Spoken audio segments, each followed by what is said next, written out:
শেরপুর ৩ আসনের নির্বাচনী ইশতেহার ঘোষণার অনুষ্ঠানে চেয়ারে বসাকে কেন্দ্র করে জামায়াত বিএনপি প্রার্থী সমর্থকদের মধ্যে সংঘর্ষের ঘটনা ঘটেছে। এতে উভয় পক্ষের অর্ধ শতাধিক আহত হয়েছেন।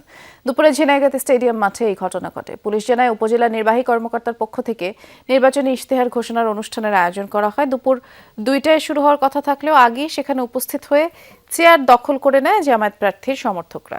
পরে বিএনপি প্রার্থী এবং তার কর্মীরা সেখানে গেলে বসার চেয়ার না পেয়ে প্রথমে বাকবিতণ্ডা হয়। এক পর্যায়ে সংঘর্ষে জড়ায় উভয় পক্ষ।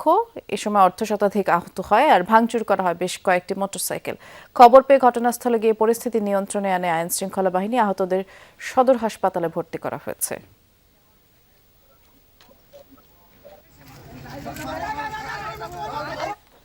বিষয়ে বিস্তারিত জানবো, শেরপুরে যাচ্ছি। সহকর্মী আদিল মাহমুদ উজ্জ্বল অপেক্ষা করছেন। উজ্জ্বল, চেয়ারে বসাকে কেন্দ্র করে এরকম একটি ঘটনা ঘটলো, তার উপরে অর্ধ শতাধিক মানুষ আহত, তাদের কি অবস্থা সে সম্পর্কে জানাবেন? এই সংঘর্ষের বিষয়ে প্রশাসন কিছু বলল কিনা?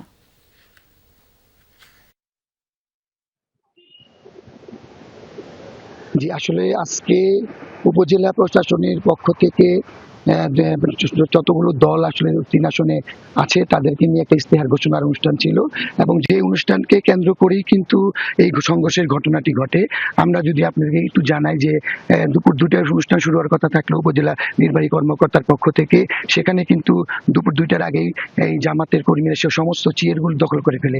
সেই চেয়ার না পেয়ে বিএনপি কর্মী এবং স্বতন্ত্র প্রার্থীরা বাকবিতণ্ডায় জড়িয়ে পড়ে এবং এক পর্যায়ে কিন্তু সংঘর্ষের ঘটনা ঘটে। এতে উভয় পক্ষের অর্ধ শতাধিক আহত হয়। এর মধ্যে বিএনপি দাবি করেছে যে তাদের নেতাকর্মী প্রায় 30 জনের মতো হাসপাতালে আছে এবং তাদের অবস্থা, দুজনের অবস্থা খুব গুরুতর। আমরা যতটুকু দেখেছি যে এখানে দুই পক্ষেরই এখন মুখোমুখি অবস্থানে আছে প্রশাসন। ইতিমধ্যে সেনাবাহিনী, পুলিশ এবং ফায়ার সার্ভিস কিন্তু একটা মারমুখী অবস্থান আছে এবং যতটুকু দেখছি যে এখানে প্রশাসন দুই পক্ষকে দুই দিকে সরিয়ে দিয়েছে।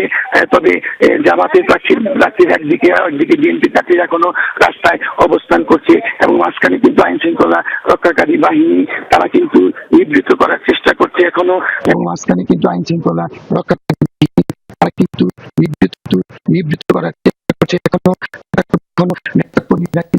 অর্থাৎ আইন শৃঙ্খলা বাহিনীও সতর্ক অবস্থানে আছে। ধন্যবাদ বিস্তারিত জানানোর জন্য উজ্জ্বল।